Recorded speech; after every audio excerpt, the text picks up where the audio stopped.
ಇನ್ನು ನೇರವಾಗಿ ಶಿವಮೊಗ್ಗದ ಕಡೆಗೆ ಹೋಗೋಣ. ಶಿವಮೊಗ್ಗದಲ್ಲಿ ಬಿವೈ ರಾಘವೇಂದ್ರ ಮೈತ್ರಿ ಬಿಜೆಪಿಯ ಅಭ್ಯರ್ಥಿ, ಅವರ ಪರವಾಗಿ ಮತಬೇಟನೆ ಮುಂದುವರೆದಿದೆ. ಬೈಂದೂರಿನಲ್ಲಿ ಕಾರ್ಯಕರ್ತರ ಸಮಾವೇಶವನ್ನು ಹಮ್ಮಿಕೊಂಡಿದ್ದು, ಸಮಾವೇಶಕ್ಕೂ ಮೊದಲು ಕೊಲ್ಲೂರಿಗೆ ಭೇಟಿ ನೀಡಿದ್ದಾರೆ ರಾಘವೇಂದ್ರ ಅವರು. ಕೊಲ್ಲೂರಿನ ಮೂಕಾಂಬಿಕಾ ದೇವಿ ದರ್ಶನವನ್ನ ಪಡೆದಿದ್ದಾರೆ. ಈ ಸಲ ಮೋದಿ ಮತ್ತೊಮ್ಮೆ ಪ್ರಧಾನಮಂತ್ರಿ ಆಗ್ಲಿ, ರಾಜ್ಯದಲ್ಲಿ ಆವರಿಸಿರುವ ಬರಗಾಲ ದೂರವಾಗ್ಲಿ ಅಂತ ಮೂಕಾಂಬಿಕಾ ದೇವಿಯಲ್ಲಿ ಪ್ರಾರ್ಥನೆ ಮಾಡಿದ್ದೀನಿ ಅಂತ ರಾಘವೇಂದ್ರ ಅವರು ಮಾಧ್ಯಮದ ಮುಂದೆ ಹೇಳಿದ್ದಾರೆ. ಶಿವಮೊಗ್ಗದಲ್ಲಿ ಬಿಜೆಪಿ ಅಭ್ಯರ್ಥಿ ರಾಘವೇಂದ್ರ ಅವರ ಮತಯಾಚನೆ ಮುಂದುವರೆದಿದೆ. ಕ್ಷೇತ್ರದ ಬಿಜೆಪಿ ಅಭ್ಯರ್ಥಿ ಹಾಗೂ ಹಾಲಿ ಸಂಸದ ಬಿವೈ ರಾಘವೇಂದ್ರ ಅವರು ಇನ್ನೂ ಕೂಡ ಪ್ರಚಾರ ಕಾರ್ಯ ಮುಂದುವರಿಸಿದ್ದಾರೆ. ಶಿವಮೊಗ್ಗ ಕ್ಷೇತ್ರದಲ್ಲಿ ಬಿರುಸಿನ ಪ್ರಚಾರ ಕೈಗೊಂಡಿದ್ದಾರೆ. ಇಂದು ಕೂಡ ಪ್ರಚಾರಕ್ಕೆ ಈಗಾಗಲೇ ಸಿದ್ಧತೆ ಕೂಡ ರೆಡಿಯಾಗಿದ್ದಾರೆ. ಯಾವ ರೀತಿ ಇವತ್ತು ಪ್ರಚಾರ ಮಾಡ್ತಾರೆ ಅಂತ ಅವರಿಂದ ತಿಳ್ಕೊಂಡು ಸರ್, ಇವತ್ತು ಎಲ್ಲೆಲ್ಲಿ ತಮ್ಮ ಪ್ರಚಾರ ಕಾರ್ಯ?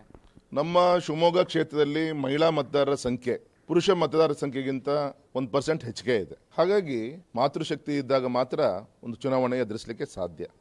ಆ ದೃಷ್ಟಿಯಿಂದ ವಿಶೇಷವಾಗಿ ನಮ್ಮ ಮಹಿಳಾ ಸಮಾವೇಶಗಳಲ್ಲಿ ಪಾಲ್ಗೊಳ್ಳುವಂಥ ಪ್ರಯತ್ನವನ್ನು ಮಾಡ್ತಾ ಇದ್ದೀವಿ. ನಿನ್ನೆನೂ ಕೂಡ ತುಂಬ ಚೆನ್ನಾಗಿ ಕಾರ್ಯಕ್ರಮಗಳು ಆಗಿದೆ. ಇವತ್ತು ಕೂಡ ವಿಶೇಷವಾಗಿ ಇವತ್ತು ಶಿಕಾರಿಪುರ ತಾಲೂಕು ಮತ್ತು ನಮ್ಮ ಅನಂತಪುರ ಆ ಒಂದು ಕೇಂದ್ರಗಳಲ್ಲಿ ಮಹಿಳಾ ಮತದಾರರನ್ನು ಭೇಟಿ ಮಾಡುವಂಥ ಒಂದು ಕಾರ್ಯಕ್ರಮ ಪಕ್ಷದಿಂದ ಜೋಡಣೆ ಮಾಡಿದ್ದಾರೆ.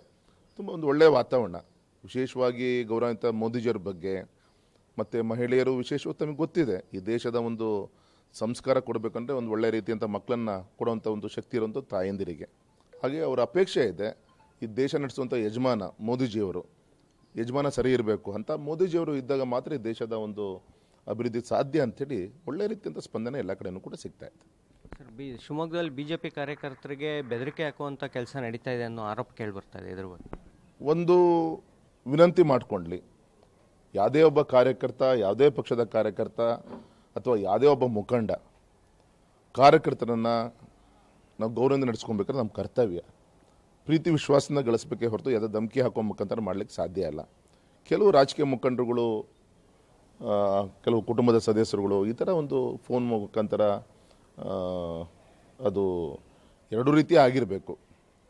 ಯಾಕಪ್ಪ ಅಂತ ಕೇಳ್ದಂಗೆ ಆಗಿರಬೇಕು, ನೋಡ್ಕೊಂಡು ಒಂಥರ ಆ ಒಂದು ಅರ್ಥ ಬರೋ ರೀತಿಯಲ್ಲಿ ಕಾರ್ಯಕರ್ತರಿಗೆ ನಡು ಕೆಲವು ಕಡೆ ಈ ಥರ ಘಟನೆಗಳು ನಡೀತಾ ಇದೆ. ಗಂಭೀರವಾಗಿ ಎಲ್ಲದೂ ಕೂಡ ಗಮನಿಸ್ತಾ ಇದ್ದೀವಿ. ಸರ್, ಈಶ್ವರಪ್ಪ ಅವರು ನಿನ್ನೆ ಒಂದು ಆರೋಪ ಮಾಡಿದ್ದಾರೆ. ಅಂದರೆ CT ರವಿ, ಪ್ರತಾಪ್ ಸಿಂಹ ಜೊತೆಗೆ ಯತ್ನಾಳ್ ಕೂಡ ನನಗೆ ಬೆಂಬಲ ಸೂಚಿಸಿದ್ದಾರೆ, ಫೋನ್ ಮುಖಾಂತರ ಚುನಾವಣೆಗೆ ಸ್ಪರ್ಧೆ ಮಾಡಿ ಹಿಂಪಡಿಬೇಡಿ ಅನ್ನೋ ಒಂದು ಸೂಚನೆ ಕೊಟ್ಟಿದ್ದಾರೆ ಅಂತ. ಪಾಪ ದಿನ ಪಾಪ ಹೊಸದಾಗಿ ಅವರು ಹೇಳ್ಕೊತಾ ಇದ್ದಾರೆ.